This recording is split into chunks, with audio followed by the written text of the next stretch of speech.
The greatest exercise for the heart is to reach down and help someone.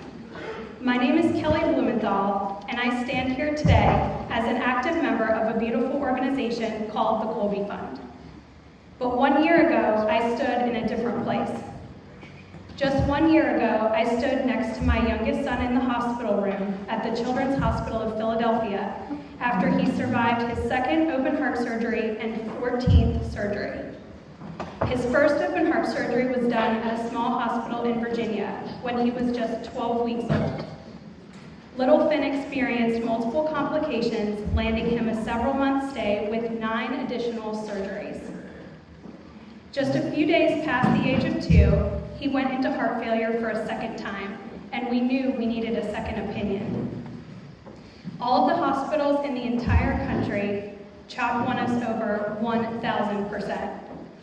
We knew he was in the blessed place no matter what the outcome, and even at one of the best hospitals in the country, that outcome was still unknown. He wasn't a good candidate for only 2 surgeries available to him, and based on his past, we were prepared for the worst. But 1 year ago, I stood next to a miracle.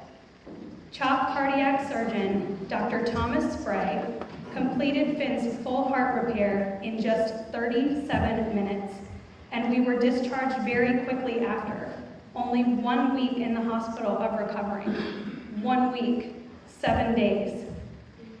We were then presented with the greatest and most unexpected and unplanned challenge. Hospital-free, a dream come true, but nowhere to go. Finn needed to stay local for a week or 2 to be monitored, but 2 separate Ronald McDonald houses in the area were full. And we could have stayed with friends, but Finn was having severe anxiety around people after being poked and prodded for an entire week. As my husband and I sat in our hospital room, packing with nowhere to go, I received a message from someone asking me if I had ever heard of the Kolbe Fund. I hadn't, but I soon did. Our hospital social worker worked closely with the Kolbe Fund as their amazing representatives rushed to try and find our family a safe and comfortable place to stay while Finn recovered from the biggest surgery of his life. The Kolbe Fund was quickly successful, and we received our room number, check-in information, and address. We could peacefully and joyfully wake up the next morning excited to announce to everyone that our warrior was being discharged and that we had a quiet and private place to go for him to heal. I never appreciated a hotel more in my life than that following week. During the stay, Finn was doing so well, but at night, he was in a significant amount of pain. It was a relief to know we had our own space to do what we needed to do to calm him without worrying about waking up friends in the next room or causing concern to them in the middle of the night. The second to last night there, Finn was finally feeling well and asked for pizza. I remember ordering his favorite pepperoni pizza as he lay in the bed in the hotel watching Shrek and shoving handfuls of cut-up pieces into his mouth. This is a moment that we would not have been able to have if we would have been at another housing facility or even at a friend's house. It was a moment of pure toddler normalcy that we had longed so long to see.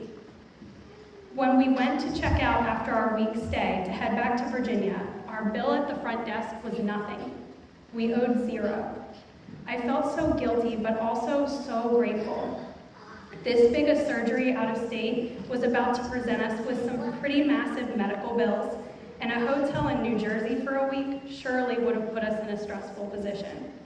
Stress that at the time would have been tough to endure. On the way home, I was still feeling grateful.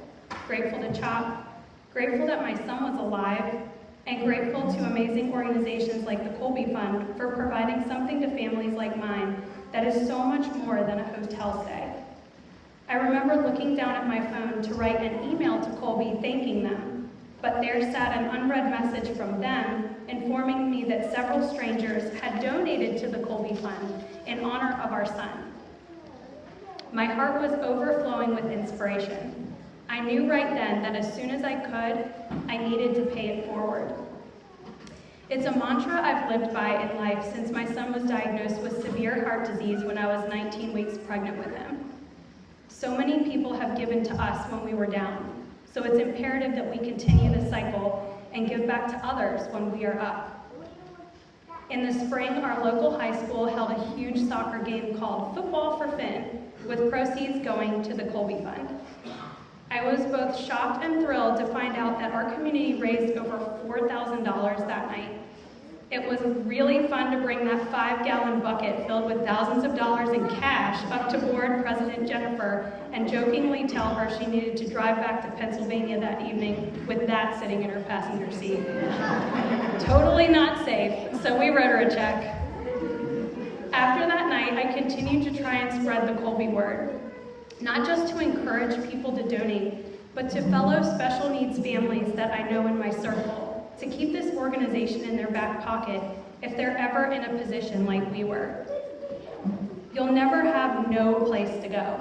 There is a light, and it's the Kolbe Fund. A few weeks later, I was approached by the founder and asked if I would consider being a board member. I was speechless and didn't know what to say. I'm not a lawyer or an analyst or an employee in corporate America. I'm just a stay-at-home mom caring for my medically complex child and his older brother. Luckily, they weren't looking for my paper experience. Luckily, they were looking for heart, passion, and a pure and deep understanding of what the organization's mission is truly about. I applied, was accepted, and a year later, after standing next to my son's hospital bed, I stand in front of you right now, a proud member of the board of the Kolbe Fund. I would love to share some important facts with you about Kolbe that I was unaware of until I was on the board. The Kolbe Fund helps children with diagnoses, not only cancer or heart disease. Their mission is to help any child's family that needs care and is burdened with the cost of travel. Since their founding 5 years ago, the Kolbe Fund has provided over 2,400 nights of lodging and to over 800 families. 373 nights of that lodging was for 118 families struggling with congenital heart disease like us. In many of the cases, CHD is discovered before the baby is born, as was with Finn's case. And mother and child are traveling to CHOP's Fetal Diagnosis and Treatment Center. They say to be a parent, it takes a village. But to be a parent of a medically complex child, it takes much more than that. Parents like myself don't just need organizations like the Kolbe Fund. We flat out would not have made it this far without them. To you, it's just a hotel. But tonight, I want you to hear from a recent recipient that this hotel room was peace, comfort, freedom, relief, and most of all, it was beautiful and normal memories that were the first I had seen in my son's life after his full 2.5 years. It was seeing him be able to start to experience real, good, honest life. So thank you. If you can see me and hear me right now, in this moment, it means you're here because you're supporting this incredible organization.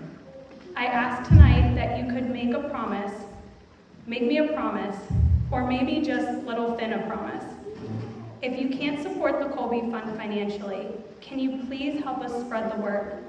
Awareness leads to funding, and funding leads to hope for kids like Finn and families like ours.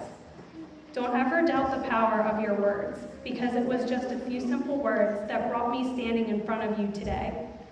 On behalf of myself and every single Kolbe family, thank you for your heart, because the greatest exercise of the heart is reaching down to help someone, and your moment starts today.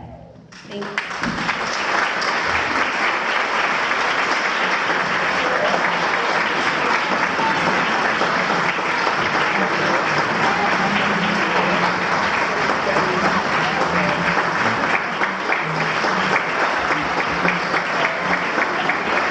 You can't stay up there.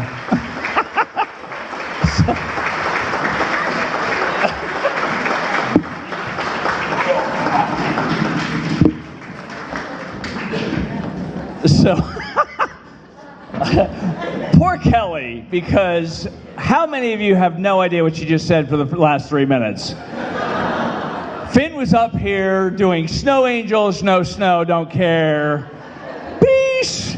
I'm telling you, it's remarkable. And you listen to Kelly's story, and you see just the value that the Kolbe Fund had. We didn't solve, his problem with his heart, but we provided an opportunity for them to have some really great memories right out the bat. All right, so this is what we're going to do. We're going to give everyone here an opportunity to be able to help us out and to fund the Kolbe Fund here for the next year at different levels that you're comfortable at, right? So we're going to start at 1.5 million. If we get that, we could just bring Mr. Fuzzy and the Barbarians out and we could just start drinking immediately.